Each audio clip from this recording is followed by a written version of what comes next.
Hello, witch friends. Today, I came across a novel with an amazing beginning.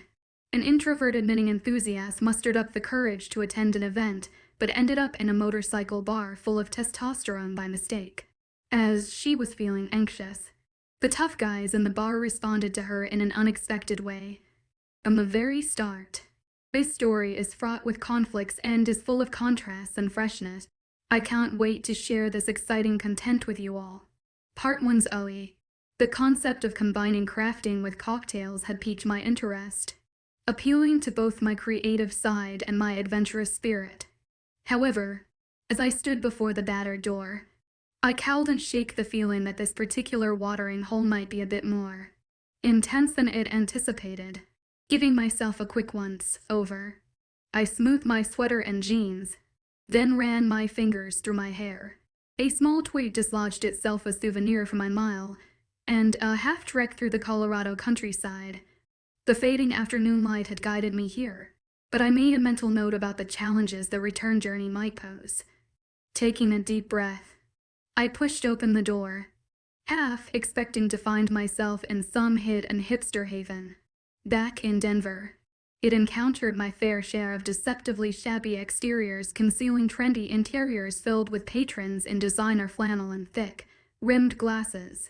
But as I stepped inside, it became clear that the rabbit hole was exactly what it appeared to be, a rough and tumble bar that wore its character on its sleeve.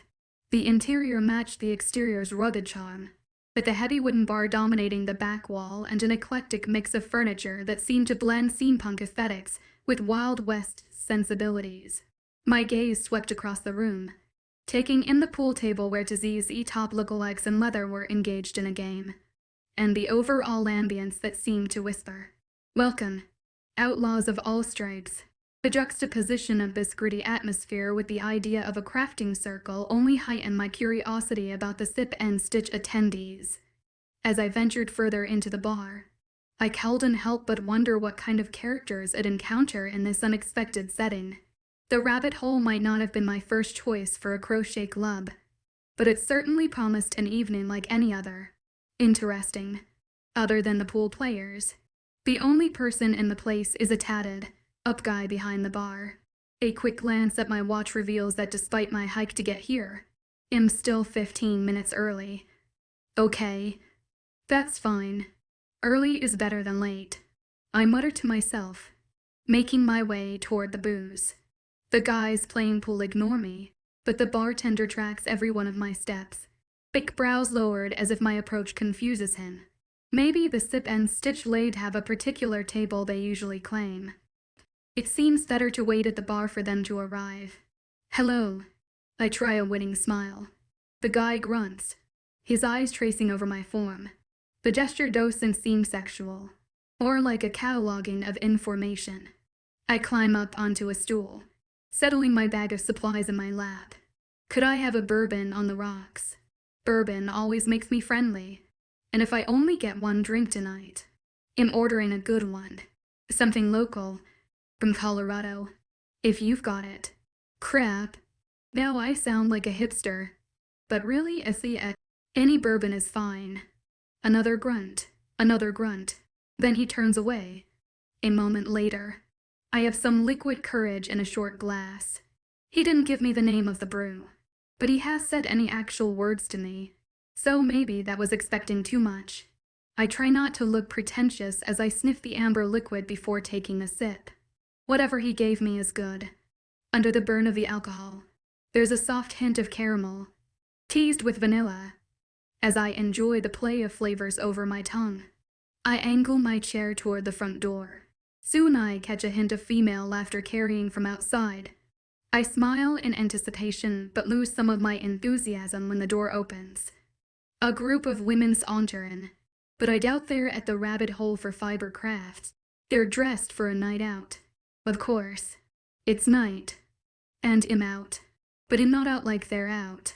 Specifically, I dress to combat the growing chill in the air. These three women are dressed as if they're ready to tell the cold to go fuck itself. Their Daisy Duke shorts and midriff revealing tops make me wistful for hot summer days. One's IVE sadly waved goodbye to for the year, Once these women cling to in an admirable manner. Now it's completely possible the members of Sip and Stitch treat the gathering like a tailgate party. But the bar's newest arrivals also have no kinds of supplies. Not even a purse between them. Not the group I'm waiting for.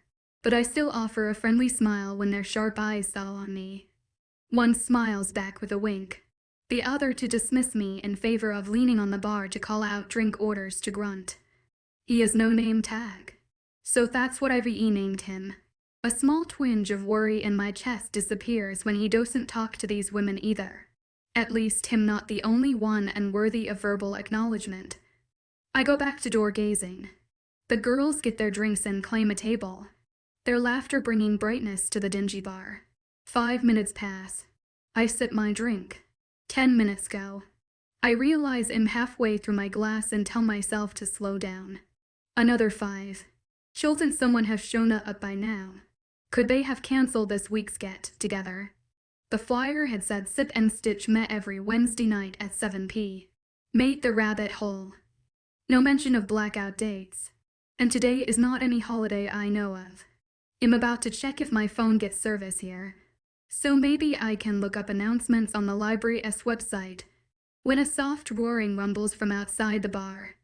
The girls' chatter pauses briefly. And starts up again with renewed vigor. I take another precious sip of my bourbon as the familiar sound grows louder. Giving me an unexpected taste of home. Away for less than a week. But I guess I've been missing it. Soon there's an almost orchestra level of roaring engines. The chorus practically surrounding the bar. That's when I realize they are. Apparently in small towns, holding a crocheting club at a biker bar is no big deal. Parked to Zoey, the bikes begin to cut off their roaring engines. And I can envision a crowd of them lining up on the blacktop. I glanced at my watch a half hour ago. 15 minutes late. Time for me to call it. Looks like my attempt at subverting my introverted tendencies has failed. I glance at the girls, wondering if I should go over and introduce myself. Try to make some friends anyway. But their smoky eyes continue to skitter toward the entrance, and I sense that it'd just be an obstruction to their evening entertainment. Instead, I face the bar and focus on the last of my bourbon, satisfied that I at least left the cabin and found myself a decent drink. Without anyone's prompting, Grunt puts 2 pitchers under taps, filling them to the brim. Some bikes are still settling down when the front door's hinges squeak and deep voices fill the room. The once quiet bar is now overwhelmed with the noise of rowdy men. Or maybe I'm just the one feeling overwhelmed. The shouts and ribbing and grumbles and laughter shouldn't be unpleasant. Only, it's like taking a week vacation from work then finding out your boss booked to stay in the same hotel. I came to this town to get away from rambunctious men. Picking up my drink, I swirled the remaining liquid, considering finishing it off in one large swallow. But that's wasteful, and it's not as if the bikers are doing anything to me. In my peripheral vision, I watch the group claim a handful of tables. I can practically smell the leather. There's so much of it. Black jackets and vest, each with a huge patch on the back, probably the name of their club. I'd have to turn and stare at one of them to find out, but that might result in unintentional eye contact. I try only to meet someone's eyes if I want to make conversation with them. And while I had considered making friends with a small group of women, this massive crowd of bikers is not my speed. Give me a handful of friends, and I'm good. A crowd. Hello Irish goodbye. But the tiny group is lost to me, having thoroughly enmeshed themselves in with the larger. They aren't the only women in the bar. The sight of some ladies in leather makes me smile against my glass. Good to know I'm not surrounded by a bunch of misogynists that don't allow women their club. I mean, they still might be misogynists. It just seems slightly less likely. The flash catches my eye, tempting me to turn enough to seek out the errant sparkle. That's when I realize one of the Daisy Duke girls has on a set of cowboy boots covered in crystals. They dazzled boots. Now there's a project. I file it in the back of my brain for future consideration. Tearing my gaze away, I accidentally snag it on something even more distracting. A set of eyes. Oh no. Unintentional eye contact. Abort. Abort. But I can't. Not right away. Not when I'm staring at a set of irises the same beautiful gold as the liquid in my glass. Caught as I am in the bourbon stare. For the first time tonight. I start to feel tipsy. Part 3. Warner, the bar smells different. There's the normal mixture of beer, leather, motor oil, and the scents of all my packmates.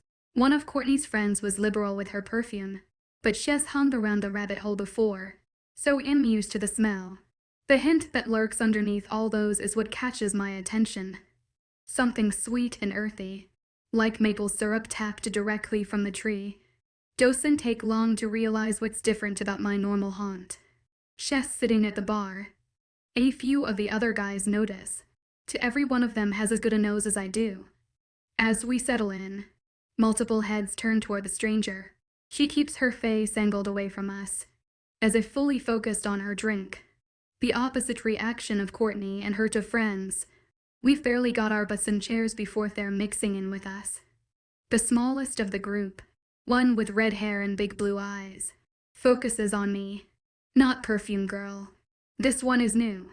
Although I've seen her around town. Not like the woman at the bar. The redhead's interest is flattering. And another night time I'd have folded myself into the larger group and flirted with her. But tonight, I want to solve the mystery of the newcomer with the tantalizing scent. I sidle over to my older brother.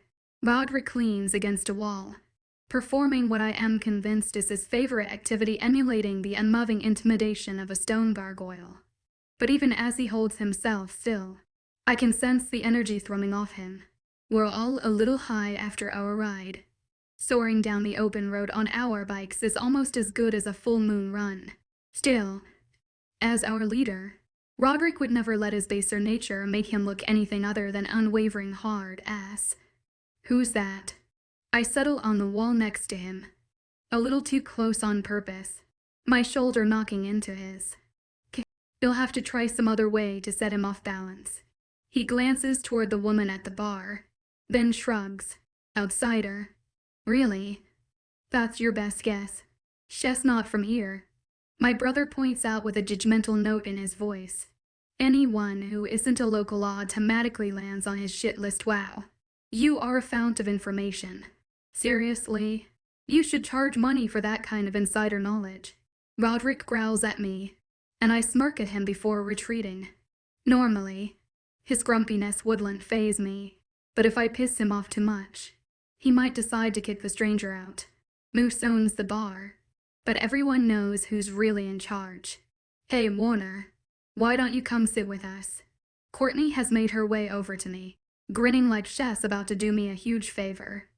My friend, Missy, she tilts her chin toward the redhead, wants to meet you. Of course. She does. I'm a charming guy. I offer my cheek-eye-est grin, not making any promises. Courtney and I have been friends since diapers, and at some point, she made it her personal mission to act as my wing, probably because it exasperates me, which she finds hilarious. Nice boots, by the way. I've always dreamed of wearing a disco ball on my feet. She returns my smile with a saucy one of her own. You like. If you ask nicely, maybe I'll make you a pair. She stretches out her toned, tanned leg, letting the little jewels on her boots catch the light. Something in her movements nags the attention of the mystery woman. Her head turns, stares seeking out Courtney's boots. She's cute. If there was a battle for the descriptor of hot, Courtney would win, but the woman still holds my focus with her dramatically curving cupid bow lip, probably aware of just how interesting that lip is. She's gone so far as to pierce it. A tiny golden stud, like a beauty mark, makes it hard to convince myself to leave off staring at her mouth. Everything about her is brown and gold. Brown eyes, golden lashes, brown and golden brows bright against her pale skin. She's maple syrup poured over a perfectly cooked waffle. Then she meets my eyes, finding me staring at her. She jerks back slightly. I expect her to blush, maybe duck her head, or if she's looking for a good time, give me an inviting smile. Mystery woman chooses none of the above. Instead, she stares back, just for a moment, before tightening her mouth in a polite smile. Then, after a shallow nod that seems to say I saw you staring, but we're done with that now, she turns back to her drink. Oh, denied. Courtney chuckles, having watched the barely existent exchange. About to retort. Am distracted when mystery woman reaches into the bag on her lap and pulls out what appears to be a mess of string.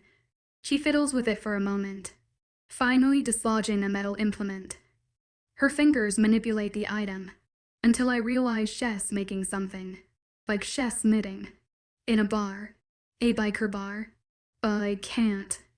I cannot see any reality where I end this night without speaking to a woman who brings crafts to one of the most dangerous places in town. I don't give up easily. I murmur, maneuvering around Courtney. Tart for Warner. Unfortunately, on my way to meet the mystery woman. The redhead named Missy acts as a roadblock, stepping into my path. I consider dodging around her, but I've never been the type to blow people off. She deserves respect, even if I don't want to date her. Every woman is interesting in her own way, but none have ever knitted while they flirted. Maybe that's why my hookups have dwindled over the past years. Hi, Warner. Right. Courtney told me about you. Missy blinks at me. Hopeful.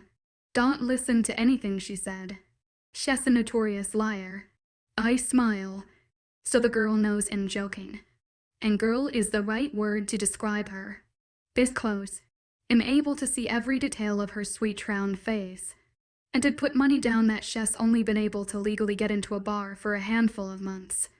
I might even guess younger. But everyone in this town knows it's a colossally bad idea to try to fake it at the rabbit hole. Oh, I don't think so. I can already see she was telling the truth about some things. Her gaze trails up and down my body, and I try not to sigh in frustration. Mystery woman sips her drink. Her glass is almost empty. When she finishes, will she leave? When she leaves, will she disappear, Jim? I reach out to grab the arm of the newest member of the club. Yes, a nice guy. Nervous, but nice.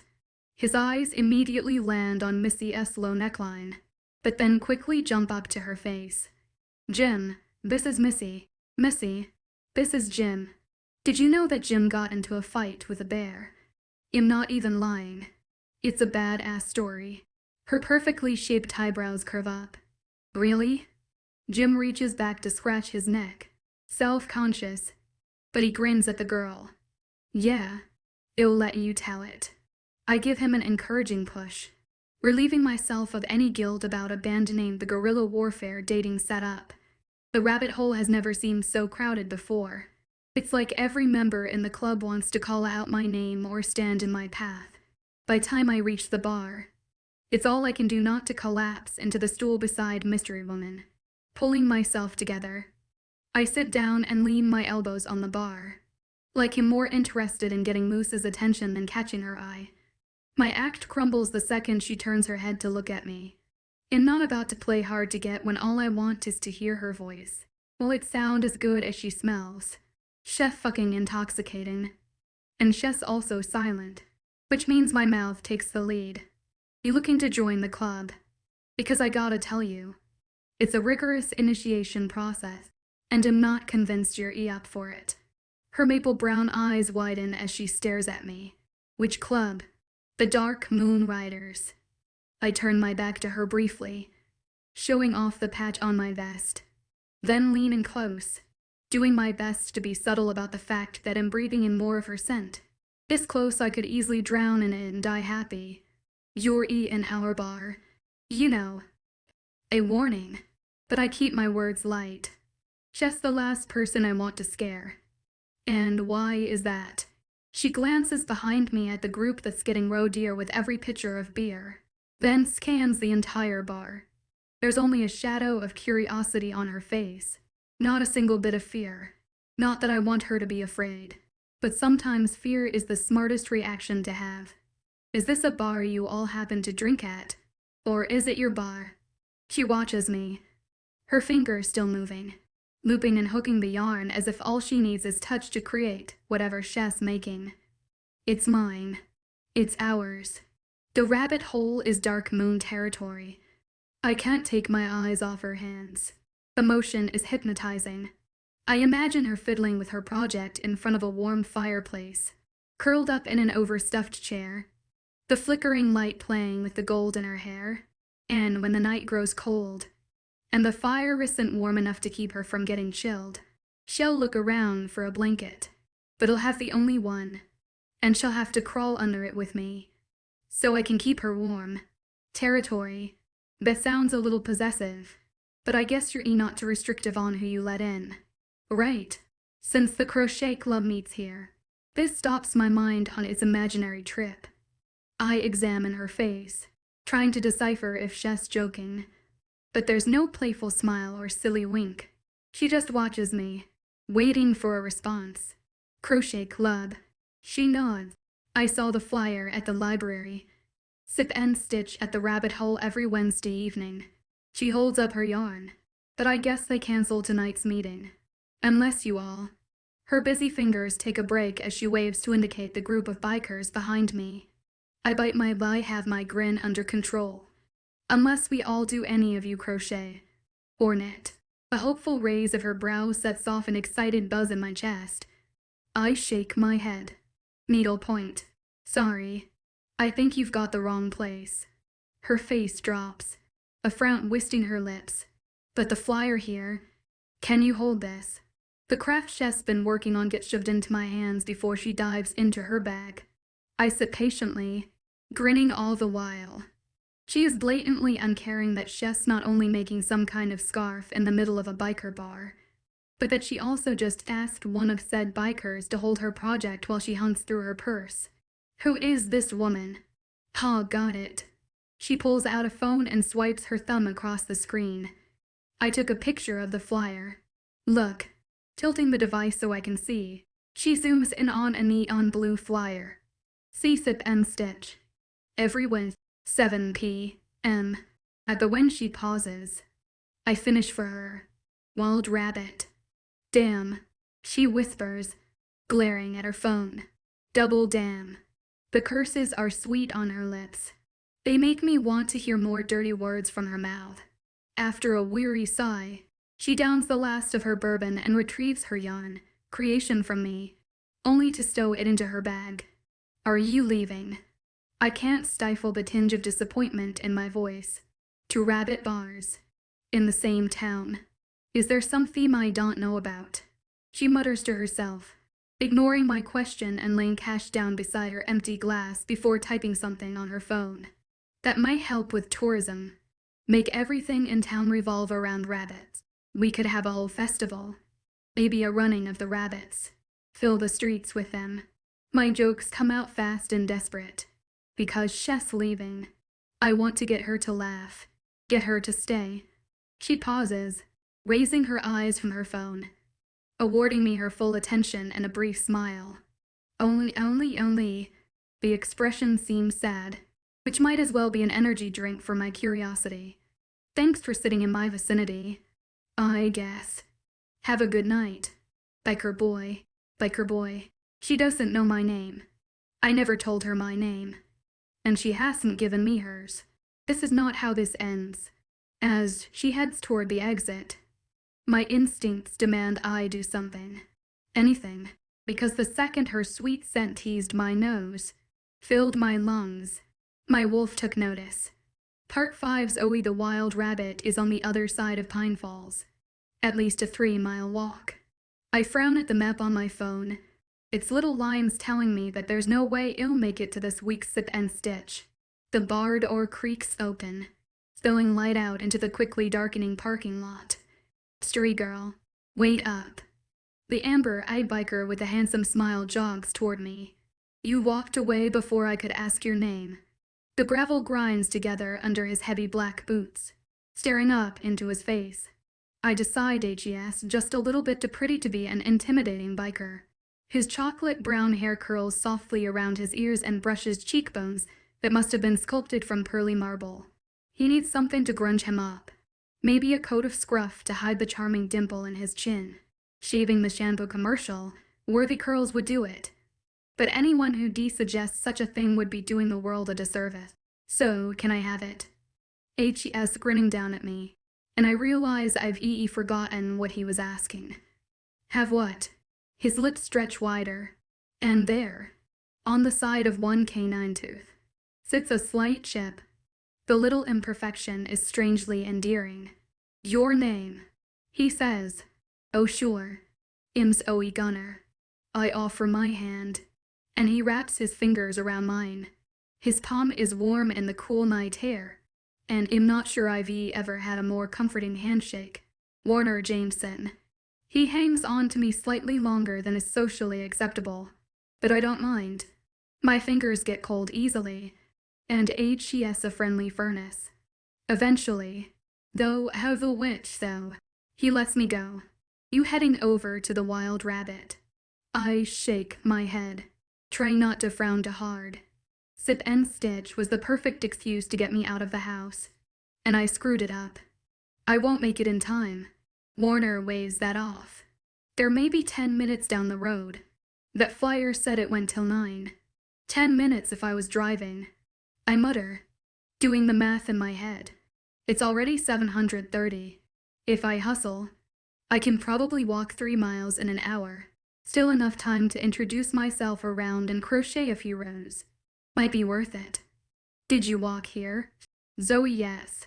I don't pay Warner much attention as I stare down the dark road toward town. Time isn't the biggest problem. I'm not contemplating walking miles through a bustling metropolis.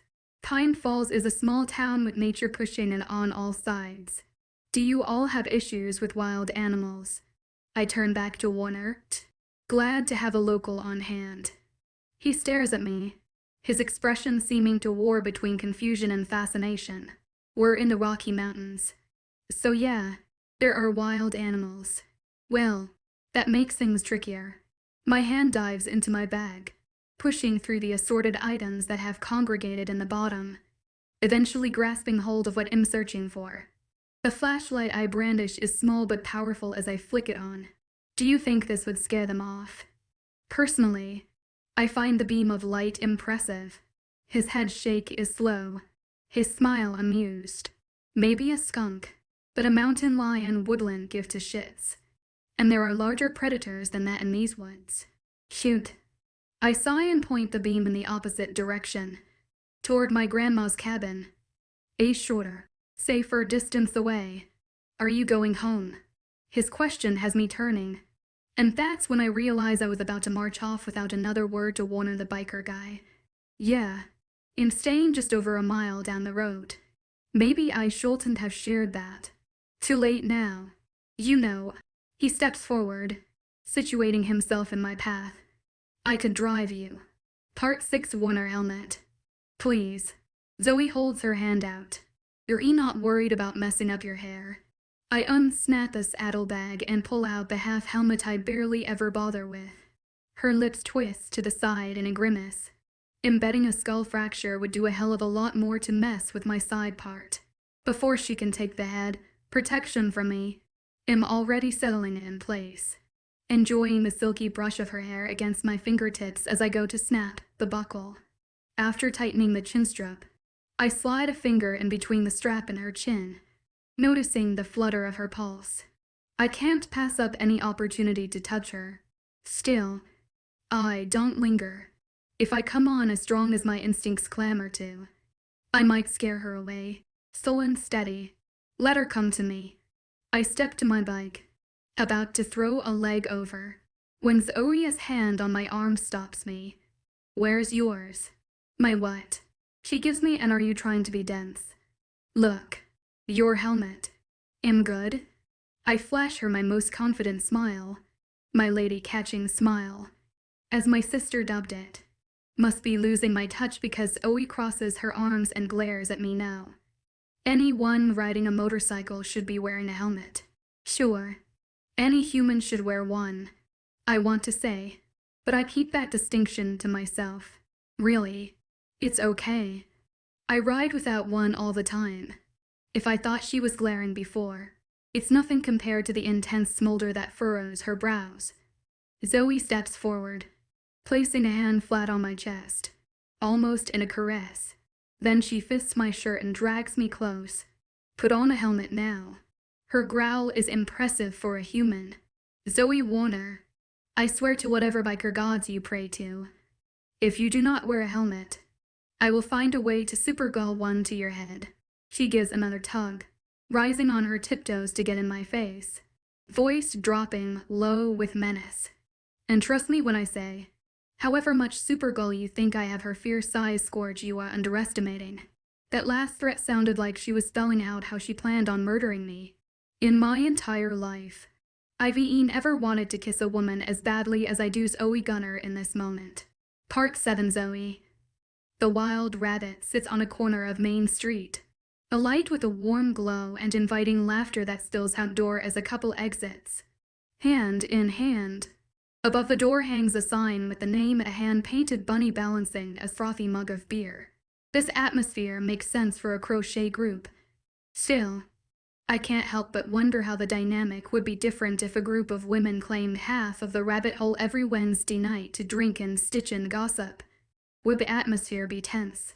Or would the night end with the crocoders handing the bikers their asses at the pool tables? I guess we'll never know. The bike rocks as Warner parks it along the curb and pushes out the kickstand. The man is a good driver. After the helmet issue, I was worried, but he kept to the speed limit, used his signals, and made it an all-around smooth ride. That combined with the vibration of the bike between my legs and the comforting heat radiating off his back has my lady parts taking all sort of notice, which is ridiculous. I've known the guy for maybe 30 minutes. You want to head inside. If not, we can go for a longer ride. The biker smiles at me over his shoulder. At a suggestion, I realize I've been silently admiring Warner's driving skills while we sit on a now dormant motorcycle. Another time, I say as I dismount, even though I should be declining the invite with a firm but friendly refusal. Am attempting sip and stitch to avoid my hermit tendencies. That does not mean I need to start flirting with a sexy man. But that's a lie, and I know it. If I let anyone close, I'm bound to love them. That's just the way it goes. I don't seek people out because I'm fine on my own, but those who figure out a way into my life earn my love almost in spite of myself. And Warner's helpful ways and charming smile are strong indicators I could like him, which means I could love him. I did not come to Pine Falls to find love. I came here to figure out if I could survive without it. Part 8. Zoey. This trip is for me and me alone. Firmly resolved not to fall for the helpful biker, I turned to wave him good night, only to find him a step behind me. What are you? The question comes out more abrupt than I mean it to, but abrupt is my default setting. Warner doesn't seem to mind as he gifts me with a cheeky grin. You're so determined to get to the sip and sew thing. No way can I leave without checking it out. Sip and stitch. I correct. Then wait, staring at him. Sip and stitch. He amends, giving what I expect is supposed to be a humble nod. The affect is ruined by his twitching lips. It would be easier to be annoyed with him if he was the perfect combination of sexy and adorable. All right, you can come in, but don't embarrass me, biker boy. This is my only shot to make a first impression, and I'm already late. Sure thing, mystery girl. Warner steps forward, placing his hand on my lower back as he plans on guiding me into the bar.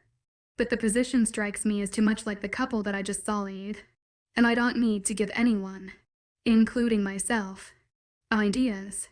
I speed my steps up until his hand falls away. How am I mystery girl if you know my name? I pass through the door, holding it open long enough for him to catch the edge. A name is barely anything. There's a lot more I plan on learning. Well, I'm not holding lessons. I'll learn on the job. Glad to know you think spending time with me is work. That gets him. He booms out a laugh that luckily fits in with this vibrant, crowded restaurant. The cheerful sound makes me want to join in, but I shove away the urge. For some reason, I get the sense that Warner is the one used to making people laugh, and I've somehow accomplished something by charming the comedian. I make my way to the bar, leaning on it to get a bartender's attention as I take in the many framed rabbit pictures hanging haphazardly between bottles of alcohol. There's even a calcboard with a list of ketonical cocktails. Yeah, this place is very different than the rabbit hole. A second away from ordering an Easter Bunny bourbon, I stop myself. Your limit is 1. Instead, I ask for a soda water with lime. As my drink is poured, Warner settles at my side. I think we found your group. At his subtle nod, I glance toward the back corner. Bingo.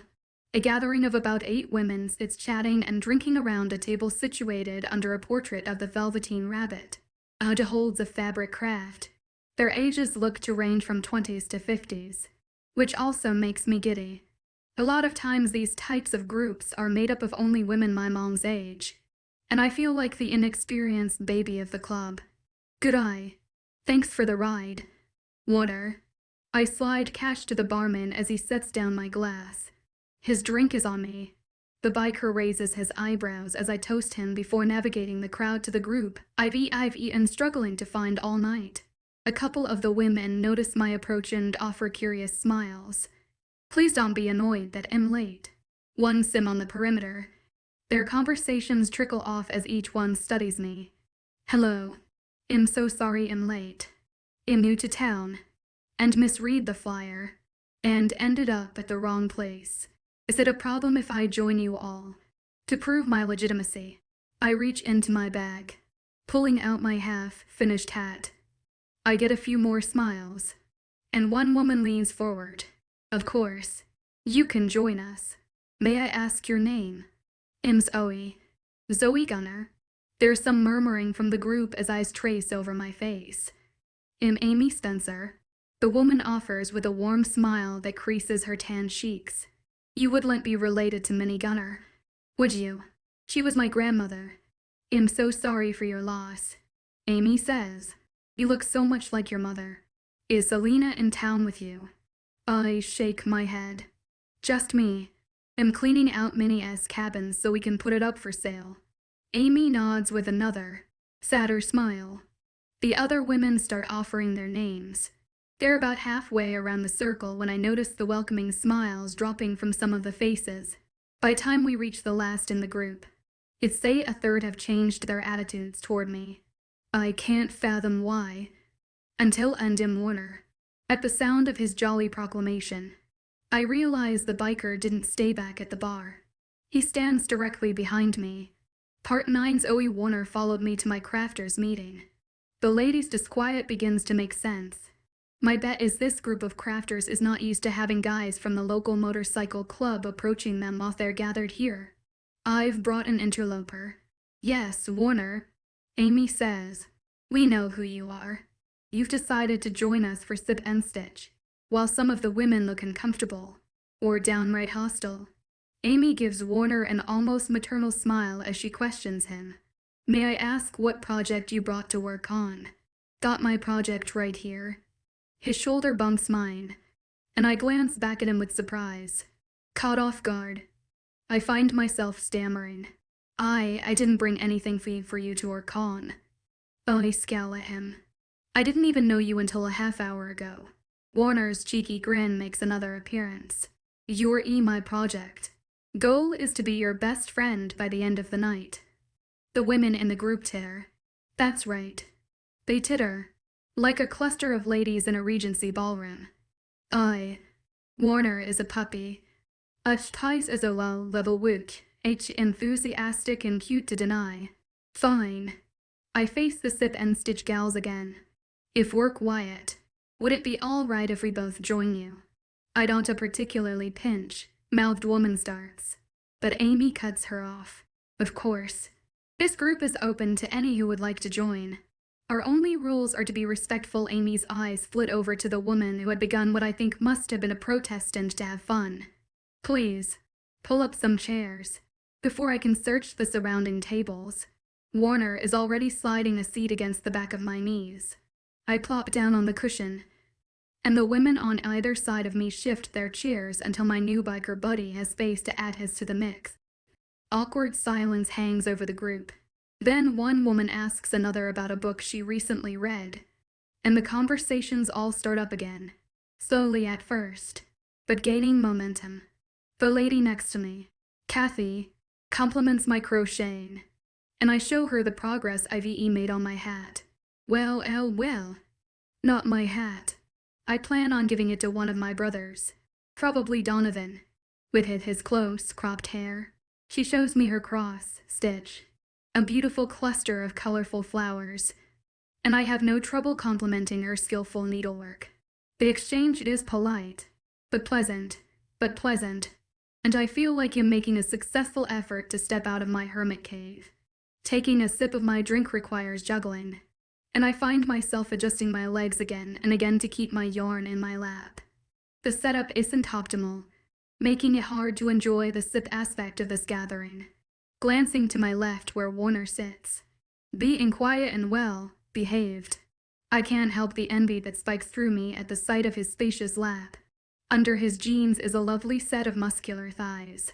HES basically got a sturdy shelf automatically built in. If he wants to be my friend, then that means helping me out. Right.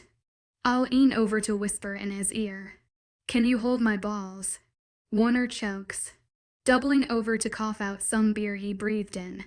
I slap his back a few times, wondering if this aggressive A has ever really helped.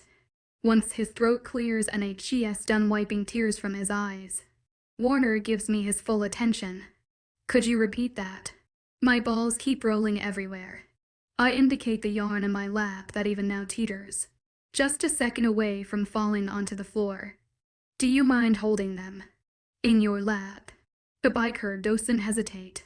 He plucks the yarn from me and settles it in the dip where his legs meet, as if he doesn't care that HES not only the lone man in our group, but I've now asked him to be my yarn assistant. Warner takes another swig of his beer and grins at me. Damn, this man is dangerous. Part 10 Warner. This is Minnie's old place, isn't it? I ask once we pull up to the cabin and I cut off the engine on my bike. You knew her. Only in passing. She didn't come into town much. Minnie Gunner was a woman more prone to glares than smiles. The few times our paths crossed, she had a much different reaction to my jokes than her granddaughter. Yeah, she was a fan of people. At least, that's what I've been told. You weren't close. That would explain why I've never met Zoey despite having spent my entire life in Pine Falls. Nope. I basically just know that she was my grandmother. The cabin has a spooky air, with its dark windows and the shadowy forest looming behind it. Are you staying here by yourself now? Zoey dismounts from the bike, taking her teasing warmth with her. I've hot Bruce with Mayho. I managed to keep the word from sounding tense. Still, my hands clench into fists on my thighs. Of course a woman as quirky and beautiful and delicious smelling as Zoey would have a man following after her, who wouldn't fight for a chance to win her affections. In debating asking how serious things are with this Bruce guy when aloud, intimidating barking fills the quiet night air. Beth, are you scared of dogs? Zoey throws the question over her shoulder as she mounts the front porch. Could she mean? There's another commanding bark as she opens the screen door. Speak now or else you're about to come face to face with Bruce Banner. Or maybe the Hulk. Depends what mood HES in. A shadowy night obscures OES features, but I'm pretty sure Shess grinning at me as she slides her key into the lock. I love dogs. I call out just before the wooden front door is pulled wide and a massive form barrels toward me. The lumbering creature is easily 200 pounds. I hurry to stand up off my bike, worried the dog might topple me and the machine over with one swipe of his huge paws. When HES only a handful of feet away from me, Bruce slows to a stop, sniffing the air. I can guess what's throwing him off. I may look like a man, but that doesn't mean I smell like one. In this way, dogs are more perceptive than humans, something you'd have to spell out for Zoey. Bruce has discovered with a few deep breaths. I'm a werewolf. To put him at ease, I crouch down so our heads are level. We meet eyes, and I enjoy the curious confusion in his liquid brown gaze. As I extend my hand, I hum an unsensical noise in the back of my throat, knowing that the dog will find it soothing. After a moment, there's a wet nose snuffling my palm. Push over. My brothers wouldn't be happy to know that this is how you act as guard dog. I grin up at Zoey as I scratch the mast of his ears. Sorry. Dogs love me. She snorts, her attention drifting away, and I realize she's staring over at an ancient truck. The reason she was walking alone. At night. Into a biker bar. You said it wouldn't start. Zoe's eyes snap back to me when she realizes I noted the direction of her gaze. She nods with a sigh. I'll deal with it tomorrow. Probably have to get a tow truck out here. Hopefully it isn't forever dead. Still, it was my mom's truck, so I guess it would be poetic for it to meet its end at her childhood home. You mind if I take a look? I'm already moving toward the vehicle, wanting to discover what might be wrong with it. Zoey steps down from the front porch to follow me. Do you know your way around cars? I've always meant to learn. The idea of Zoey bent over an engine is sexy as fuck. I help out the local mechanic, so I know enough. What happens when you try to start it? Nothing. Literally, no lights turn on. It doesn't try to sputter to life. It's just dead. Interesting. I pop the hood, but even with my advanced eyesight, I can't see much. Got a light. Sure. About the only thing my phone is good for out here. Zoey turns on the flashlight capability, apparently preferring to use that then dig around for the actual flashlight in her bag. No service. I ask while examining the wiring. Nope. Not unless I want to climb up in the old treehouse out back. Up there I get one. Maybe to bars if I'm lucky. She steps closer, watching my movements over my shoulder. A light breeze has her maple fragrance swirling around me. I have a theory about her scent's effect on me, but am not jumping to any conclusions until I talk to my brother. Still, I want her to press up against me. Let me bury my nose in the juncture of her collar and neck so I can get lost in that delicious smell. Instead, I concentrate on the engine. That's when I spot the obvious problem. Part 11 Warner here. Found the issue. There's a wire that dangles loose, clearly missing its home. Without this attached, the battery won't work. Do you have a wrench? I'm going to need to tighten the bolt to keep it in place. I know I saw a toolbox. I think it's in the front closet. Zoey strides back to the house, taking the light with her, and its retreating glow. I watch the way her shapely body moves. That pair of jeans is hugging her ass as if the material finds her as attractive as I do. I should look away. A decent guy wouldn't be gawking at her, but she's just so able. All those soft curves have my fingers curling. I want to feel her, grip her, but not too hard. I want to sink into her. Fuck. Now I'm getting hard, trying to distract myself. I turn back to the engine. Without the light, I can't see all the nuances. But now that I know where the problem is, I reach out to finger the loose wire. Am simultaneously grateful for this malfunction and annoyed. Because her truck wasn't working, I was able to convince her to get on the back of my bike. But I don't like the idea of her vehicle failing on her. It's not unheard of for a battery wire to come loose, but only if whoever last worked on Zoe's truck didn't do their job right. What else might they have messed up? This is all I've got. Well, as far as I know. And not even a quarter of the way through her stuff. Zoey hobbles back, lugging a large metal box. She drops it next to me and holds up her lights so I can see. The tools inside are jumbled together, but am able to find a wrench. What all is in here? Zoey crouches at my side, still holding the light, but also reaching in to sift through the tools. Well, that's a hammer. And there's a screwdriver, Warner. She cuts me off. If you try to mansplain tools to me, I'm going to convince Bruce to piss on your bike. Zoe's dry comment has me choking on a laugh. I just wanted to know what Minnie had in case I need to use it. She riffles through the items. I stare at her, not even trying to pretend I don't find her fascinating. Not much. Just the basics. She mutters. Is there a good hardware store in town? Yeah. The question has my pulse thrumming. I know exactly where to send her. Sawdust in supplies. I catch a curl at the edge of her mouth. Good. She likes the name. Just a matter of time before she shows up to the place.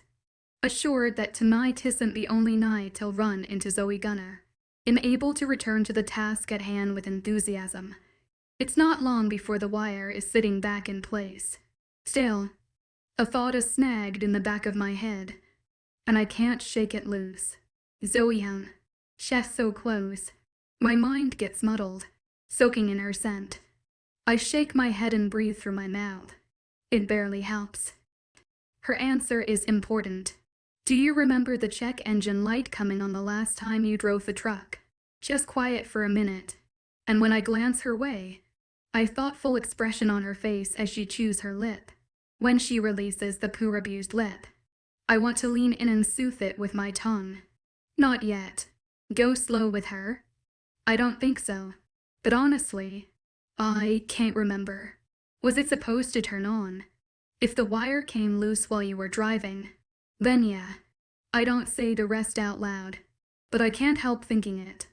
If the light didn't turn on, that means the wire came loose after the truck was shut off.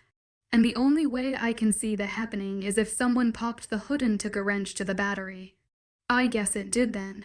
I'm still getting used to Minnie's driveway. My eyes are usually more focused on the road than my dashboard. Zoey shrugs, the light moving with the motion. She's probably right. Yet, for some reason, the idea of someone messing with Zoey's truck won't leave my mind as I climb back on my bike and drive it to life. Keep her safe. Protect her. The thoughts come through clear and in a distinctly growling tone. My wolf is more present than I've ever felt before. I wonder if that's something I should be worried about. Part 12's Zoey hello. I call out, bending at a strange angle to stick my head into the hardware shop while leaving the rest of my body outside. Hello. A middle-aged white woman with thick dark hair pulled back from a beautifully angular face steps out from behind the register, approaching me with a tilt to her brow. The expression looks familiar, but I don't remember ever meeting her before. She's not one of the sip and stitch gals, but maybe she was in the Wild Rabbit last night. Hi there. I would love to come in your store and spend more money than I probably should, but I need to ask you a question. That smirking curve to her lips also tickles at my memory. And what's that? I shift to the side so she can see who's lingering behind me. Bruce sits on the sidewalk, looking like the well-behaved mammoth he is. Does your store allow dogs inside? The woman grins wide, seeing as how I'm the owner and make all the rules. I say yes. We have dogs in here all the time, as long as he doesn't chew on anything important. We'll get along just fine. What a relief. Bruce does not do well being left alone in the car. Alone in the house. Perfectly fine. Someone in the car with him. No problem. But the minute I shut the driver's door and walk away, he sets to howling. I'm not sure I've heard a more pathetic sound. Passers-by always think HE's wounded or one step away from dying. But no. HE's just dramatic. Thank you. I smile at the woman as I open the door wider and pull my overgrown puppy in after me. He trundles into the store, sniffing the tiles with mild curiosity. If I had planned on visiting the hardware store today, I would left Bruce at home. This was just supposed to be a get-out-of-the-house outing, where we could wander around the town and see what there was to see. Map out places where I could utilize Wi-Fi and get back to work for my website design clients. But then I saw the sign for sawdust and supplies, and I couldn't resist its siren call. That's a big boy you have there. The store owner hooks her thumbs in her pockets, grinning at the two of us. I'm sure I would have remembered seeing him around town. You too. I nod. We've been here just over a week. I pat Bruce's head, which is conveniently as high as my waist, and I rummage in my bag for the list of supplies I wrote up a couple of days ago. I'm not done cleaning out all the odds and ends in the cabin, but I've already got ideas for refurbishing some of the furniture. I'm looking for a few things. If you wouldn't mind helping me out. Of course. She accepts the list, her eyes scanning the items. So where are you all staying? Bought a place. We're in a cabin about 20 minutes north of town. Off Birch Road. Birch Road. You mean the Gunner place. Up until this moment, the woman's questions all had a tone of mild curiosity, but these carry a sharp note of interest. Is Grandma Minnie's cabin really that fascinating? That's the one. The woman's golden gaze traces over me rather than my list. You renting? No, my family owns it. I'm Zoey Gunner. The woman who lived there was my grandmother. The shop owner's eyes go wide, and I get the feeling I'm missing something. Selena your mother. Sometimes I forget that despite never visiting Pine Falls before, these people still have a shared history with my family. She is. Do you know her? Knew her? The woman's mouth goes tight at the corners. Lost touch after she left. Well, isn't that great? Apparently, Mom left some people behind when she moved to Denver and never looked back. My mother is a vibrant personality. She can make someone fall in love with her in a minute. Losing that love probably doesn't feel too good. I'd be happy to tell her I ran into you next time I get her on the phone. Just I'm sorry. I don't know your name. She gives me a small smile as the tension in her body fades away. I'm Rebecca Jameson. But don't worry about it. We weren't that close. Let's go find you these bits. She turns and heads down the nearest aisle. I try not to look surprised at the discovery of her last name. Jameson. No doubt related to Warner Jameson. Maybe his mother. Or aunt. Or older sister. And not completely out of the realm of possibility, his wife. I gauged Warner at late 20s. But it wouldn't be the first time an older woman and younger man got together. My bet would still be on blood relation, but because I have no idea, I decide to keep my mouth shut. Sawdust and Supplies is the only hardware store in Pine Falls, and I do not want to piss off the owner by unknowingly revealing I rode on the back of her husband's bike, and also just possibly flirted with him. Best to keep my mouth shut. 15 minutes later, I'm at the register racking up a hefty bill on my credit card, but there were just so many lovely tools. I reach out a finger to stroke an electric Dremel that I can't wait to use on a certain rocking chair. Zoey. The familiar voice elicits goosebumps down the back of my neck. Warner Jameson. Part 13 Zoey. I guess I shouldn't be surprised that Ivy run into Warner here, now that I know he is somehow connected to the owner of the shop. When I turn, he stands framed by the doorway, midday light making his edges glow. Hi, Warner. You to know each other. Rebecca's eyes flick between us. Please don't be his wife. Please don't be his wife. Hey, Mom. Oh, thank the universe. Yeah, we met at Sip and Sew. Sip and Stitch. I correct. Of course. My bad. Warner saunters into the store, and I can't help noticing the difference in his appearance. At the biker bar, he been in a black t-shirt, jeans, and his leathers. Today, he has on jeans again, but pairs them with a torn tank top that shows off his arms, and a neon safety vest. The bright color should look garish, but it only helps to enhance the tan shade of his skin. His hair is slicked back from his face, sitting flat against his head in a funny way. My guess is the result of wearing a hard hat. Do you work on a construction crew? I ask. Warner grins down at his vest and ruffles a hand in his hair. What gave me away? Why were you at Sit and Stitch? Rebecca is clearly still stuck on how her son met the new girl in town. For Zoey, of course. He aims a charming grin at his mother, but she answers with a grimace. You're sassing me. Never, he responds, still smiling before turning back to me. What did you buy? Please tell me power tools. There is nothing sexier than a woman wielding power tools. He easing me, a wicked glimmer in his eyes, and I get the urge to give it back to him. That's good to know. I would hate to have spent so much money on props for my porno only to find out power tools aren't sexy. I keep a straight face through the delivery. Warner's mouth drops open, then morphs into a delighted grin. You're not helping. HHS already hell to deal with on a normal day. Rebecca mutters as she sets my bags on the counter. Apologies. Damn.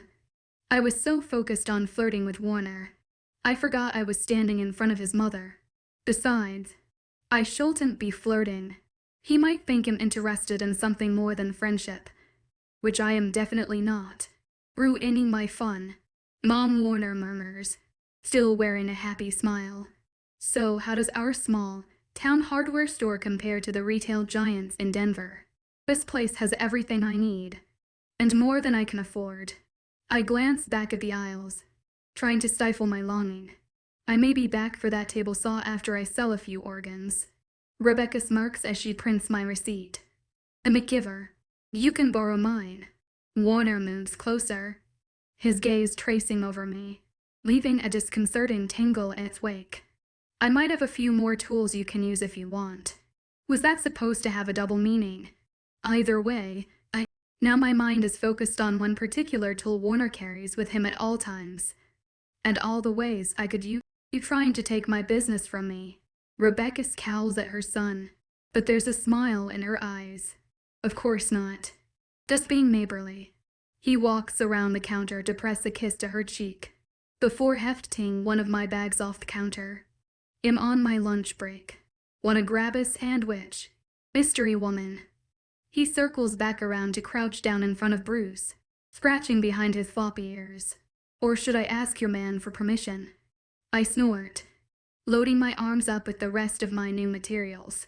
Bruce knows I'm done with domineering men. HE's happy to follow my lead as long as I'm handing out treats along the way. When I tilt under the weight of one of my bags, Warner stands and goes to grab it. I turn, holding the bag just out of his reach. How am I going to get strong enough to carry it if you take it from me? Warner pauses, staring down at me as if fascinated with what he sees. Then his grin comes back, wide and welcoming, and handsome for any man. You're right. Sorry about that. His reaction is refreshing as my dad's homemade lemonade. Nothing like what my brothers would have done. Abram would have told me to stop being stupid and used his longer arms to reach around me and grab the bag. Byron would give me puppy dog eyes and wax on about he just wants to help me out, and how he never sees me anymore, and how he feels so useless sometimes, until guilt had into giving up my burden. Carver would make a joke about my spaghetti arms, then tickled me until I physically cowed and hold the bag anymore. Dawn of N wouldn't say anything. HES all about the sneak attack. The second I let my guard down, HED creep up behind me and snatch the bag from my hand. But Warner doesn't do any of that. Instead, he listens to me, and for some reason that seems dangerous, mainly because I like it so much. Part 14, Warner. It seems you're a fan of large dogs. A snide voice comes from just ahead of us on the sidewalk, forcing me to take my eyes off of Zoey's smiling face. Hello, Mrs. Applewood. I keep my voice cordial, even as the sneering woman makes that hard to do. Her animosity toward me is only slightly understandable. I'm a wolf. She hates wolves, mainly because her daughter is dating one of the pack members. As Zoey adjusts Bruce's leash in her hands, she glances between the two of us, clearly picking up on the tension but having no idea where it's coming from. And it's not like I can explain, as much as I'd like to. I'm a werewolf, but a friendly one. Can I please bury my face in your neck to smell more of your delicious earthy scent that I pick up with my supernatural nose? And after that, can I carry you back to my place and show you just how friendly I can be? But I don't say any of that yet. After a conversation with Roderick, I have a good idea what Zoey's alluring scent means for me. Zoey, I keep my tone cordial. You met Mrs. Applewood at Sip and Stitch. Recognition dawns in my companion's eyes, and she turns back to the frowning woman with a genuine smile. Yes, I did. You were making quilting squares, weren't you? I haven't tried quilting yet, but I want to. Do you have any tips? Is there a good fabric store in town? With her curious questions, Zoey takes a step toward Mrs. Applewood, who looks stunned at the enthusiastic greeting. She opens her mouth, then glances down to see Bruce sniffing her immaculate heels. The stodgy woman shuffles back a step with a huff, glaring at the both of us. I don't associate with dogs. Zoe's smile fades, and the loss of it chips away at my normally unshakable good humor. The bigots in this town can insult me all they want, but Zoey doesn't deserve any of their animosity. HF friendly, Zoey offers, her fingers fiddling with one of Bruce's ears. The woman sniffs, her scowl focusing on me. Oh, I'm sure they seem that way. Finally done with her knot. So, subtle barbs, Mrs. Applewood clutches her purse tight to her shoulder and crosses the street before continuing on her way. Well, Zoe's lips slowly circle the word, and am torn between my simmering fury and my fascination with watching her mouth move. Her chin tilts up, brown eyes catching mine. Do you think she needs medical help removing that stick from her ass? For a moment, I can do nothing but stare. Then laughter explodes through me, and I lean back against the nearest building to keep my balance as I lose it. Zoey offers an almost secretive smile. She crouches beside Bruce, muttering nonsense baby talk and giving his chest a scratch while he pants, his massive tongue lolling and his tail wagging. I suck in air through my nose, trying to stifle my unrelenting chuckles, but the deep breaths only pull in more of her maple scent, and saliva collects in my mouth. This woman is making me both horny and hungry, as if reading my mind. Zoey straightens and waves for me to continue walking. We're wasting your lunch break. I shrug but can't get rid of my grin. Any time I spend with you can't be considered a waste. A lot of girls blush and giggle when I flirt with them. It's a fun reaction. I love to hear people laugh, but Zoey doesn't get embarrassed. Instead, she offers me a solemn nod. That's true. Damn, she's perfect. Getting her to crack will be all the sweeter because she doesn't give her laughter away for free. She's making me work. I accept the challenge. Sandwiches. I shove off the wall and take a chance by reaching down to twine our fingers together. Sandwiches. She agrees. She glances at our clasped palms but doesn't pull away. I have to give her hand up when we reach the cafe and go inside to place our lunch orders. Once we're sitting down at an outside table, I lose interest in my food. There's maybe 30 minutes before I need to get back to the build site, and I want to spend them all getting to know the woman across from me. So you're in your grandma's old cabin and you're buying up a shop's worth of power tools. Is there a remodel on the docket? Zoey offers Bruce a potato chip while answering. I wouldn't say a remodel. Exactly. More like a revamp. And a clean out. I'm just here to sort through mini-S stuff and make the cabin prettier for sale. I don't want this to come out the wrong way, but didn't your grandmother pass close to a year back? Not my real questions. More like, why did you stay away for so long? Why haven't you been here my whole life? She did. Someone should have come down here sooner. But my mom is really busy. She has a popular morning show on the radio up in Denver. Kinda hard to take vacation. Still, Zoey hesitates, fiddling with the pickle on her plate from the little she's said about it. I think living here was a not so great childhood. I guess Minnie was kind of reclusive. She meets my eyes after that last bit, her honeyed eyebrows raising. I nod. Didn't see her around town much. Zoey sighs as she scratches Bruce's giant block head. When I realized Mom might never come here, I decided to volunteer. Really? Just like that. Zoey grimaces. To be honest, I was also looking for a reason to get away from Denver. After the incident. I force myself not to lean forward, instead picking up my sandwich. One huge bite keeps my mouth full and too busy to pester for more details. Zoey chomps down on a chip and stares off into space. I wonder if Ive lost her attention, or if she didn't mean to let that slip. Still, I want to push her. I want to know all there is to learn about Zoey Gunner. To distract myself, I reach under the table to slip Bruce a piece of roast beef from my sandwich. A fed dog is a good ally. Okay. Zoey returns her attention to me. I've decided. The embarrassment has dimmed enough that I'm willing to tell you what happened.